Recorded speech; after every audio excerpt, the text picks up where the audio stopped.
Bike কিন্তু রাস্তায় দেখাই যাচ্ছে না, খুব কম কম। তবে সবাই ওই পূর্বেই সতর্ক হয়ে বের হবেন, যেন তেল দিয়ে বেরোতে পারেন, বিপদে যেন না পড়তে হয় আপনাদের। তো সব ভালোবাসি আপনাদের, আপনার জন্য আগামী শেরপুর আছেন। তো এই মুহূর্তে আমাকে দেখতে পাচ্ছেন সেই বক্সিগঞ্জ উপজেলায় পাম্পে অনেক বাইকার কিন্তু রয়েছে, কিন্তু পাম্পে তেল দিচ্ছে না, সবচেয়ে বড় একটা দুঃখজনক। তো আপনার সঙ্গে এই ব্লগের মাধ্যমে একটু শেয়ার করবো, তো আমাদের সঙ্গে থাকুন। পাম্পটা দেখতে পাচ্ছেন, সেই পাম্পে বললাম, এমনকি অনেকগুলো পাম্প কিন্তু আমরা ঘুরে ঘুরে কিন্তু বসে এলাম।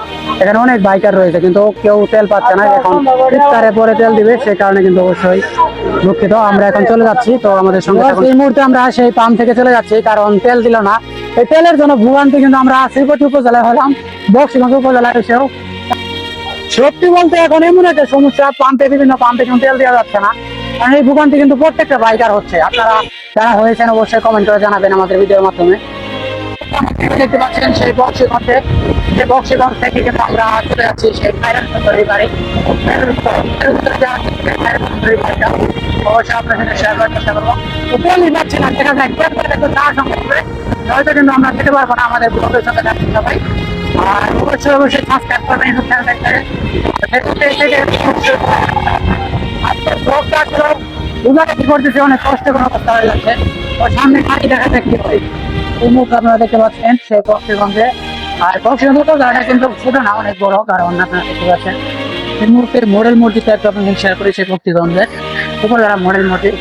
আর অবশ্যই আমরা তেলের জন্য যাচ্ছি সামনের দোকানে গুলো সম্ভবত সামনে, আরো আগে।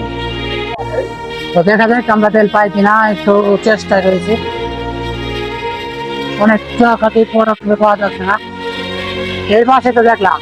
তো আমরা যদি হয়েছিলাম কিন্তু খায়রান সুন্দরীর বাড়িতে, কিন্তু যাইতে পারলাম না, কারণ বক্সিগঞ্জে তন্ন করে খুঁজলাম, কিন্তু কোনো পেট্রোল পাম্পে তেল পেলাম না। সে কারণে আমাদের গন্তব্য আবার চলে যাচ্ছে শ্রীপতি উপজেলার উদ্দেশ্যে। দেখা যাক শ্রীপতিতে তেল পাই কিনা। তবে খুবই দুঃখজনক, কারণ আজকের ব্লগে যে টপিক গুলো আপনার সাথে শেয়ার করে চেয়েছিলাম, সেই টপিকটা কিন্তু শেয়ার করতে পারলাম না। ক্লান্ত হয়ে গেছি, কারণ ঘুরে করলাম বক্সিগঞ্জ অনেক তেল পাওয়ার জন্য, কিন্তু আমরা পেলাম না। তো অবশ্যই এখন বাইরে বের হলে আপনারা সতর্ক হয়ে বের হবেন, গাড়িতে ফুল ট্যাঙ্কি করে তারপরে বের হবেন, নয়তো কিন্তু বিপদে পড়ে যাবেন আমাদের মতো। তো যাই হোক, অল্প একটু বিপদ করেছিলাম, আমরা কিন্তু আমাদের গন্তব্যে যেতে পারতেছি, নয়তো কিন্তু আমাদের অবস্থা আরো খারাপ হয়ে যাবে। তো দর্শক যারা প্রতিনিয়ত আমাদের ব্লগগুলো দেখেন, কন্টেন্ট গুলো দেখলেন, সবার সঙ্গে সবকিছু শেয়ার করি। আজকে কিন্তু কন্টেন্ট এত বেশি ভালো হলো না, তারপরও কিন্তু ব্লগাদের আপনার সঙ্গে আপডেটটা শেয়ার করলাম, কারণ প্রতিনিয়ত যে ব্লগগুলো করি কিন্তু সৌন্দর্য দৃশ্যগুলো সুন্দর করে করতে পারি। আজকে শুধু দেখতে পারলেন রাস্তা আর রাস্তা, কিন্তু করার নাই। পাম্পে গেলাম, অনেক ঘোরাফেরা করলাম, কিন্তু তেলের সংকট পেলাম না। তো একটা জিনিস সবচেয়ে বেশি ভালো হচ্ছে, কিন্তু তেলের সংকট থাকে, মানুষ কিন্তু প্রচুর পরিমাণ হয়রানির শিকার হবে। কারণ যে পরিমাণ ক্ষতিগ্রস্ত হচ্ছে মানুষ, বাইক কিন্তু রাস্তায় দেখাই যাচ্ছে না, খুব কম কম। তবে সবাই ওই পূর্বেই সতর্ক হয়ে বের হবেন, যেন তেল দিয়ে বেরোতে পারেন, বিপদে যেন না পড়তে হয় আপনাদের। তো আজকে এই ব্লগের মাধ্যমে একটু শেয়ার করলাম। তো ভালো থাকবেন, সুস্থ থাকবেন, দেখা হবে নেক্সট নতুন একটা ভিডিওতে। আজকে আমাদের এখানে বিদায়, আল্লাহ হাফেজ।